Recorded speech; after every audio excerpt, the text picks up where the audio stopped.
Welcome to VistaTalks, interesting discussions with interesting people from all around the world.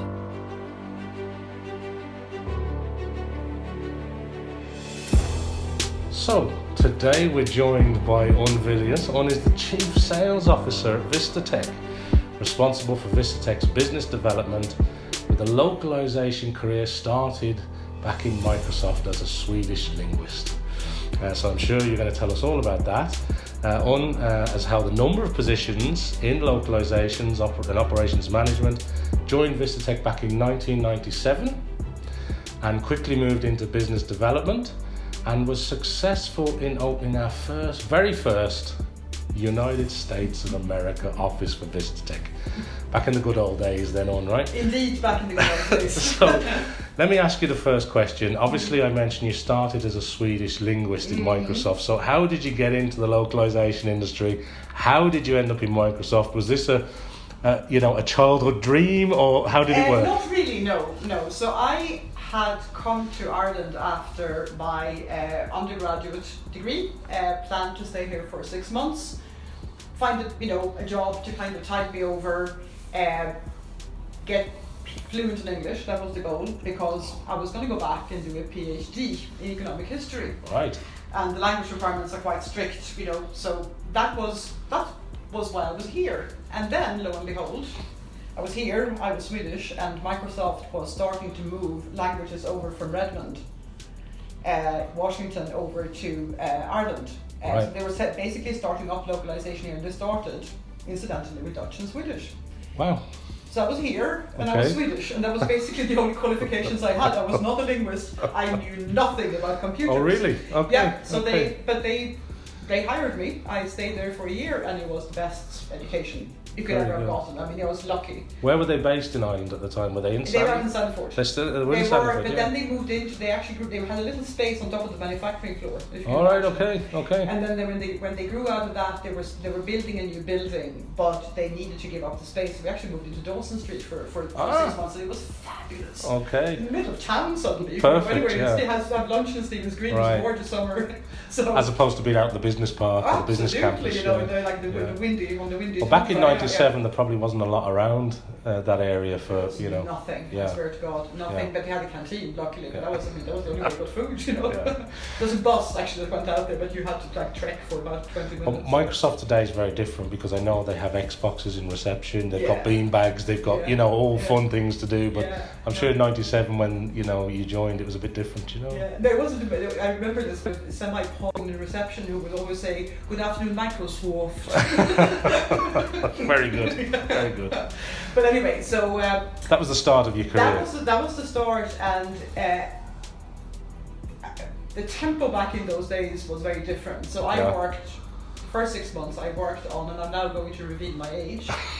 The Swedish version of Microsoft Works 2.0 for DOS. Wow, that's incredible. And I had 6 months to do one language. Wow.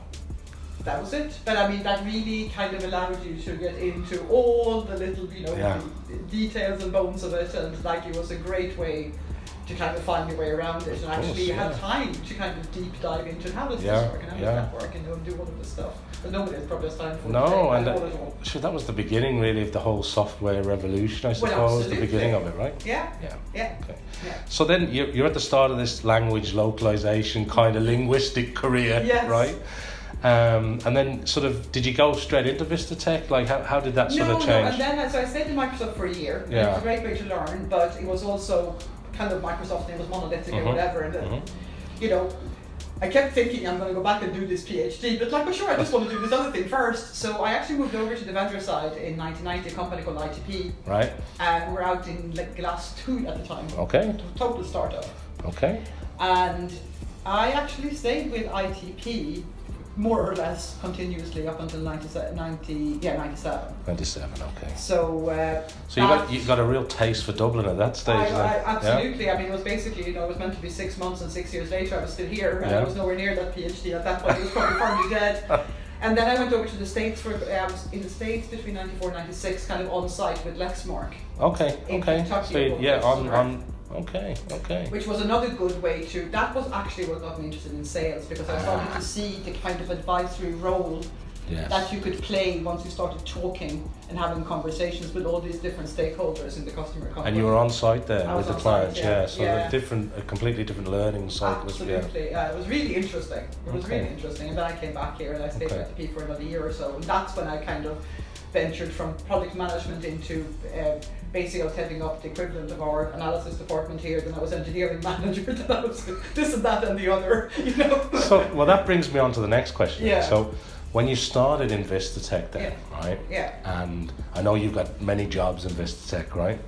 But Yeah. well, a number of jobs in Yes, Vistatec. a few, But yeah. back then, I'm Yeah, interested to yeah. know about the projects that we worked on. So, very different to today, I assume. But back then, what were the Absolutely, kind of things that clients were looking for? What did you work on? Yeah, so back then it was still very much the content that we worked on was still the localization industry was still tied to software, as in, you know, software companies like Microsoft and maybe, you know, Creative and Lotus and IBM. Yeah. There was really just that IT vertical, that was it. Okay. And a lot of it was discrete projects. We're going to launch this product, you know, in a box. Like Yes. here's Yeah, a box, yeah. and it has this and this and this and that in it, including a user manual, a piece of software, a few installation pieces, a README, and that was it. A CD and all wrapped in cellophane. So, all wrapped in cellophane, absolutely. So it was projects rather Okay. than programs. Okay. Discrete with So a very different localization world ship back then. parties were Yeah. the thing, you know what I mean? Now this product is now localized, so we're going to have a ship party. Yeah. That doesn't exist today because the shipping is every day or every 10 minutes or whatever it might be, right? Yeah, That thing is entirely gone as a concept. Yeah. It's interesting because the software industry back then, it was all about you must ship. Yes. You can build and program where you like, but you must ship. Yes. And I know some of the big software brands back then, Yeah. the Apples and the Microsoft, Yeah. Microsoft may launch something and then Yeah. there'd be a few patches and a few bug fixes. Exactly. And Apple might take a bit longer and then that sort of flip-flopped a little bit. So Yeah. shipping was the big thing, Then right? you had to buy, you know, Bug a new testing. diskette. That's right. for the CD. That's right. Or a new machine. Yeah, oh God, I have stories coming out of my ears. One of my favorite IT stories, Yeah. by the way, we had a facilities team. So there was a whole Yeah. team of people basically making, you know, photocopies and Uh-huh. shipping out boxes with paper to Yeah. linguists Yeah, and yeah. stuff like that. And at one point, I put 2 CDs into facilities and said, "Can I please have, you know, 4 copies of each?" Yes. And I came back the next day, and I don't think that they were pulling my leg. There were 4 paper copies of this. All right, yeah, okay. Wow. Yeah. Okay. Yeah, so it was all it was very physical, if that makes any Yeah, sense. You yeah. know, it was actual like things. Printouts, Yes, couriers, yes, deliveries. absolutely. Yeah, Couriers yeah. flying And ship over the parties. place. We don't hear about those anymore. You know? No, Yeah. absolutely. But really had that in the early days of this, I think there were still ship parties. Yeah. And the other thing we did that was placing engineers on site Yes. at customer locations in Dublin, you know, Yeah. like Corel Yeah. and Lotus and Yeah. Microsoft and places like that. They all needed so say when they had 2 weeks before the ship, they would have this enormous need for absolute final testing, and they would need 50 testers, you know. Everybody get Yeah, down there yeah, quickly. absolutely. Yeah. And it still happens, but rarely. Yeah. Rarely. It's yeah. funny, somebody was saying to me Yeah. recently that with mobile phones now, Yeah, we're so used to seeing the apps update every day. absolutely. And we've kind of got out of that because software releases and updates, they were a big thing, weren't they? Totally, yeah. And that was kind of very Yeah. project based from a Yeah. localization Yeah. point of Yeah. view, I suppose. Whereas now it's more of an agile, continual development cycle, isn't it? Absolutely. You know. But let's talk about that then. Yeah. So, obviously, since '97 to today, Yeah. you've seen a number of changes, I imagine, in the industry. yeah, So, yeah. what sticks out for you as the big things that you've witnessed, or the main changes? Like what? I would say now, where time back to what I was talking about earlier, everything used to be tied to the IT industry. Yes. Now, because they were the only people that had digital content, now all content is digital. Okay. So that is completely gone. Now you're talking, anything from retail to manufacturing Right. and IT. It's all digital content. Everything is Yeah. digital. And what's interesting here is that I think the people who were kind of pioneers 30 years ago in terms of localization obviously have grown up, and some of them are quite sophisticated in terms of what they do now, all the way to continuous localization, machine translation, neural machine translation, automation. They have it down to a pat. But that has taken some time, and there are people coming on board every day that are developing digital assets and who have no idea. So there is still a great need, and this is not a criticism of anyone, this is tricky stuff, but there are all of these verticals that are new, in inverted commas, still need that education because to they weren't understand how to effectively actually get global content out. That is still a challenge. That makes a lot of sense, So almost if you were sort of in the game, you kind of had a bit of an advantage because you're now a mature sort of company in this regards, whereas some industries are only really still, I mean, retail is a great example. There's a lot of big retailers, or what we call traditional bricks and mortar retailers, they're still struggling with this whole digital revolution. Oh, of course they are. No, absolutely. And it's interesting. We had a conversation with one of our partners quite recently about who are internationalization enablers. Yes. And you might think, if you've been in this industry for a long time, that actually, this was solved 20 years ago. And for some, but for a lot of people, this is entirely. It's brand new. Totally brand Incredible. new. Incredible. So there's a continuous need for education and understanding, and the speed is only going to increase. So if you can be effective on the front end, which really is if you're effective on the front end, you're building your effectiveness on the back end. That is becoming more and more important. And interesting now how you say that a lot of these areas, like everybody, it touches everybody now. Absolutely. Which years ago it was mainly those software vendors, right? Yeah, that was it. I mean, that was the cradle, right, of localization. And I think a lot of people still think. I mean, that's why the term as well, localization, I think is unfortunate because it's so wide. Like, what does that mean? It meant something in the context of IT, but now it's sort of when you bring other industries into it. What do we do with it? It isn't translation, but it really but it isn't localization either. It really is global content. And those all aspects of it. So that's nice, because that sort of ties into something I want to ask you about, which is obviously you're working with large companies, big brands. I mean, some of the biggest brands in the world. Absolutely. Vistatec works with, you work with. So in today's, we hear this term about hyper-connected, this fast content explosion, global growth. So when you're talking to customers today, what's important to them today? Like, so if we bring it right up to modern day, when you're out with these brands and these big companies, are they drowning in content? Do they need big help? Are they more sophisticated now? Like, what are they looking for? I mean, I think there's a huge breadth here, but I think yes, everyone is drowning in content. So the real challenge is what do you launch globally? To what markets? Then how do you do it?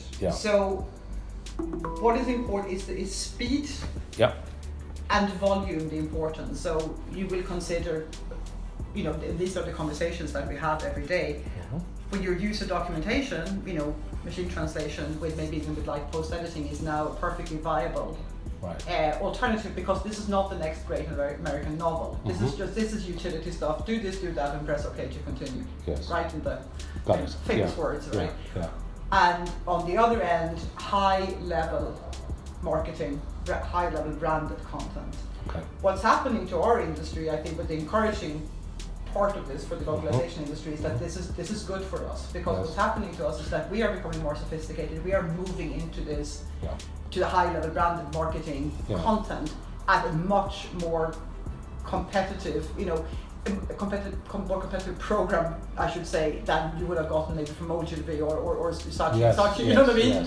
15 years ago. So could you talk to me about that, because you've raised a really interesting point, right? So I suppose if you go back to the early days, it was kind of a translation company, ship parties, localization, IT. Now what you describe in here is this sort of high volume, user generated content, video, etc. And Vistatec itself now, even today, would describe itself more as a global content solutions provider. Definitely. So is that what brands are saying to you? Is that what these global brands are looking for? They're looking for solutions. It's not just about localization or translation anymore, right? It is absolutely isn't, and we are finding ourselves doing all sorts of very interesting things that would have been unthinkable 10 years ago. Writing original content in whatever, French, Italian, German, Spanish, Chinese, Japanese, but this is really take a concept and write, a blog about it or whatever it might be, because people, that's the other, the users are becoming very sophisticated. Users, the ultimate end customers of our clients, are becoming sophisticated and their expectations are changing, they are not going to be happy with a story that doesn't resonate. So if it's an American story, no matter how well it's been localized, it still doesn't make any sense in Japan. Because it's a story about, I don't know, I mean, baseball, for lack of a better... baseball actually would make sense in Japan, but pick something else. But something that resonates. Something that resonates based on their behavior and how they're thinking and their culture and all of that. It's no longer good enough. So there's this blurring, isn't there, between, I suppose, what I would have termed historically like a media agency or an ad agency. Absolutely. You know, a design agency, a video agency, like Vistatec's kind of playing in all of those fields now, really, you know. Definitely. And the other thing that the digital revolution has brought is that if you look at it superficially, it would seem very easy to go global. I actually had a conversation with a young man last night who works in a very large manufacturing, watch manufacturer in Switzerland. Okay.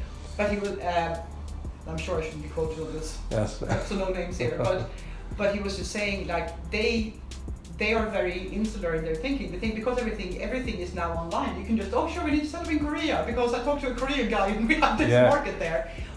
But it's much more complicated than that. It's still more complicated than that. In the olden days, when it was brick and mortar, you knew that you would have to invest a whole pile of money to set up in a place. Right.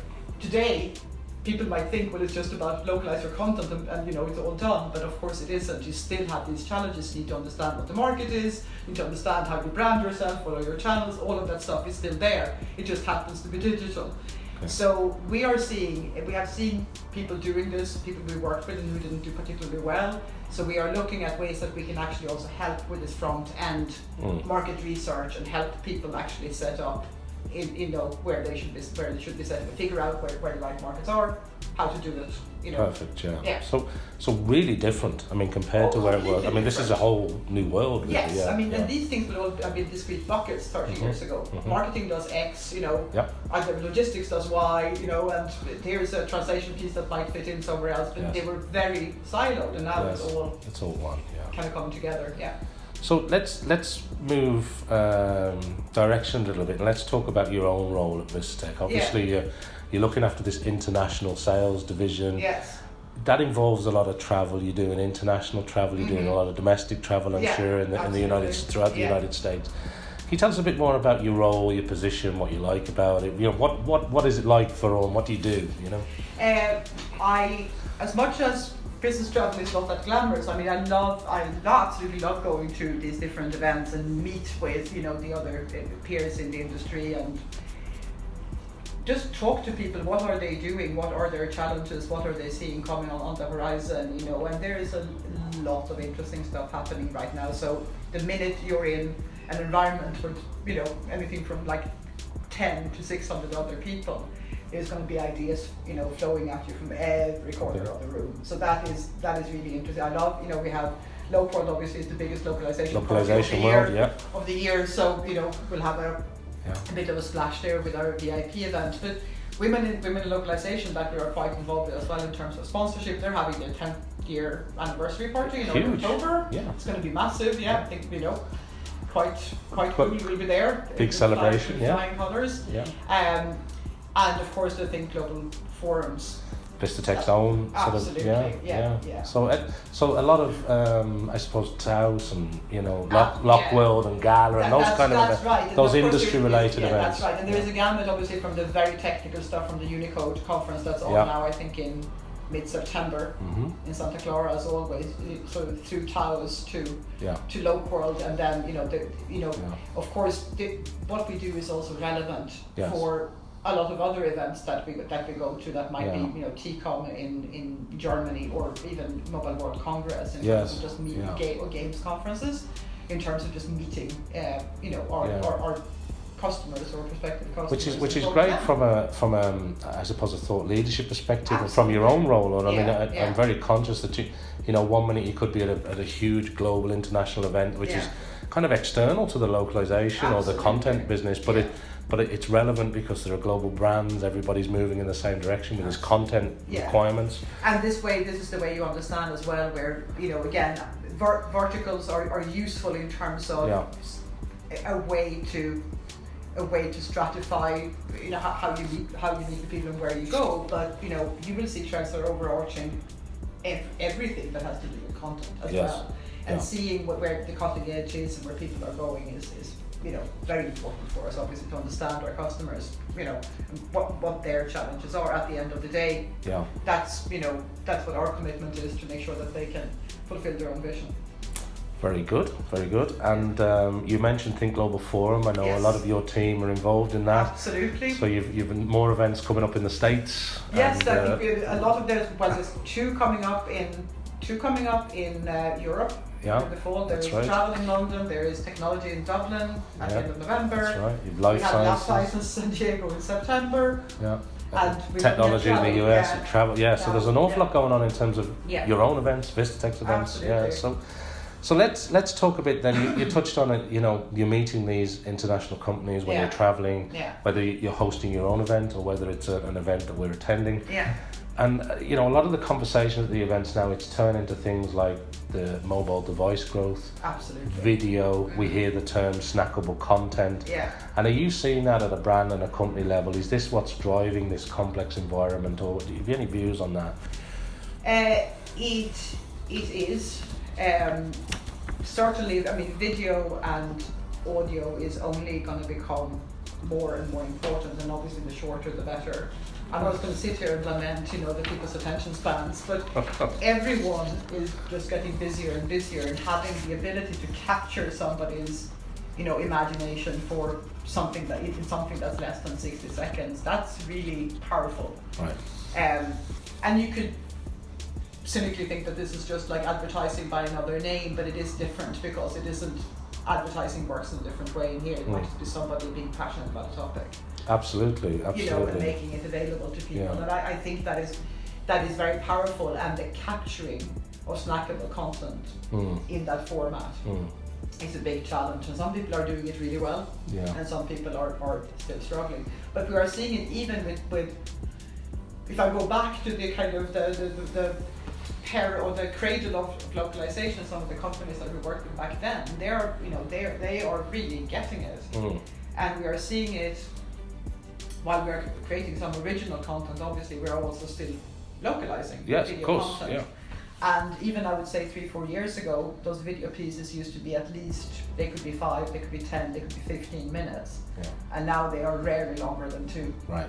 And it's much snappier, it really is. Okay, that's interesting. And then, just touching on technology a little bit then. So I know you've spoken before about machine translation. Yeah. And I know Vistatec's invested heavily in its development of its machine translation technologies, capabilities. Yeah. You may talk a little bit about our ATG team, what they do. I know we're heavily involved in neural machine translation, etc. So, how is this? Where are clients at with this? Because there's a two-way conversation around machine translation normally. What are your thoughts on it? Where are we at now? How are we doing? I think, interestingly, we are doing a lot of machine translation. We are also doing it's becoming a jungle out there, which is interesting. It used to be quite monolithic, right? Mm-hmm. Even up to, I'd say, a year ago, it was quite monolithic, and now it's like 1,000 flowers bloom. Okay. It's making it more complex, because you could literally say, use this engine for this language pair, for this particular piece of content, and then use a completely different, you could end up with, an infinite amount of combinations. So you're going to have to make compromises. You have to be practical. So we have been using Neural specifically for quite a lot of user-generated content, and it works well, because Neural is less kind of fussy about structure, and actually kind of better at understanding, for lack of a better word. AI, maybe it does understand, intent, I guess, and it's more forgiving of typos, and it doesn't just fall over, because it can kind of deal with, if it gets the surrounding context, it kind of knows what you're getting at, right?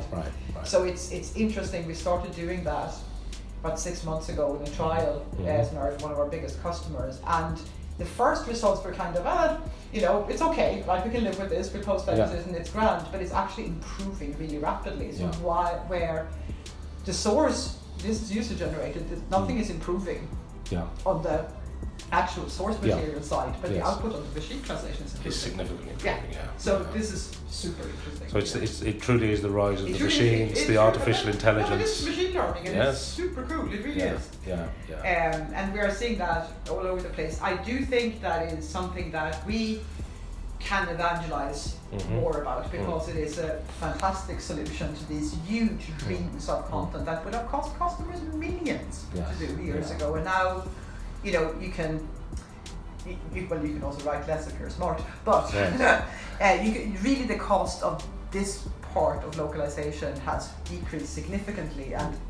But this is not, what my point earlier, this is not bad for us, this is good for us, because we can start automating the stuff that is predictable and repeatable, and we can put an awful lot of automation around things that are actually boring and work on the fun stuff and the high value stuff and the stuff that's interesting and the stuff that really takes human intelligence. And that is, to me, that's a really positive development.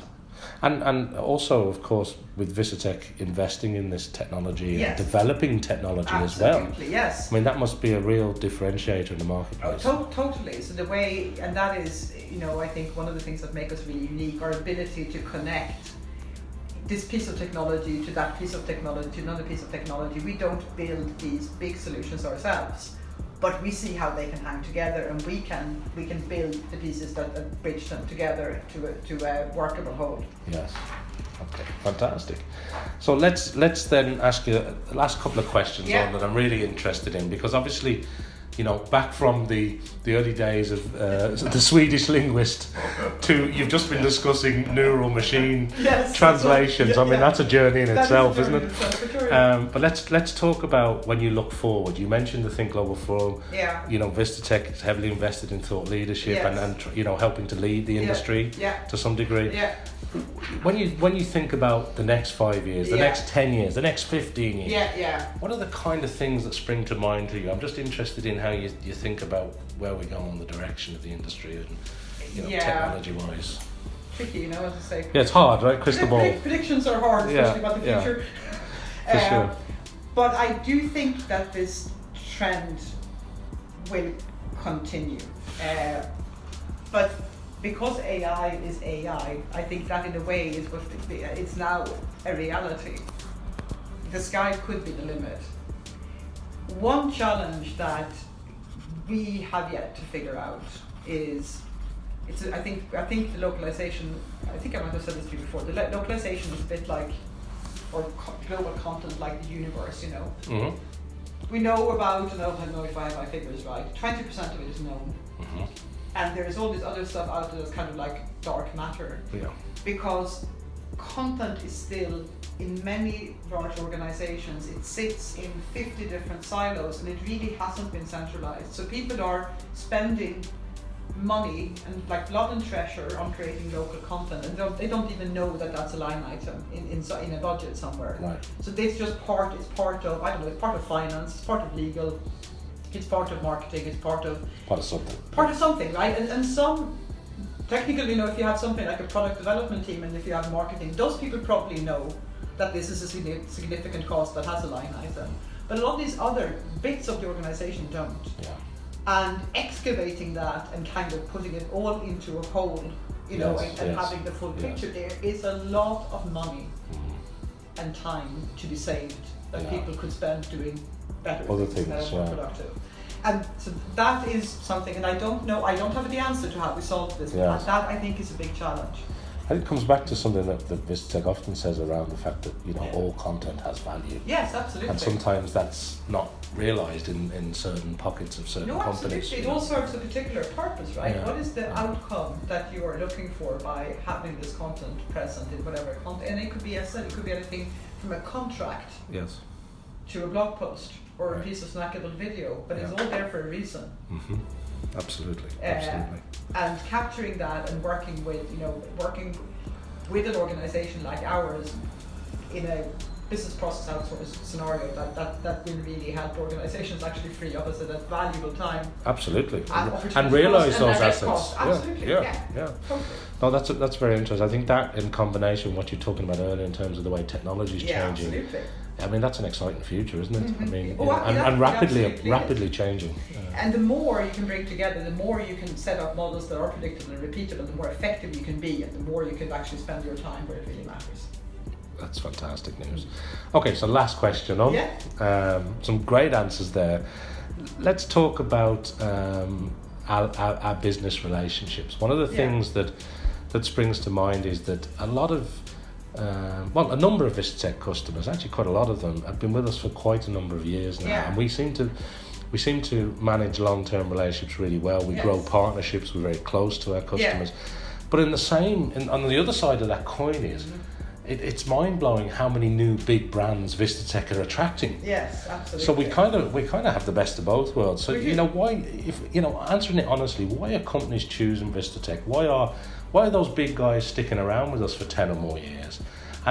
But yet the new big global brand coming to us as well. So why are they choosing us? If you were to say, look, I think it's because of this, or we do this particular well, is there any reason why these companies are choosing Vistatec? Well, I think one of the reasons, there are a number of reasons. I think we are very consultative and inquisitive in our approach. So we really try to understand what are the outcomes that people are looking for. Why are they doing what they are doing? What is the purpose of their content? What have they done in the past? We try to analyze where they are now, where they want to go, and what kind of solution would suit that vision best. Okay. And then we build it, and we tweak it, and we rebuild it, and we develop it, and we work really closely with our customers in a partnership type environment to make sure that we understand where it is that where they're going next, and how we need to adapt to best serve them. Okay. So ultimately you're working in line with their vision. You're delivering on that commitment. Absolutely. And that is you have to understand.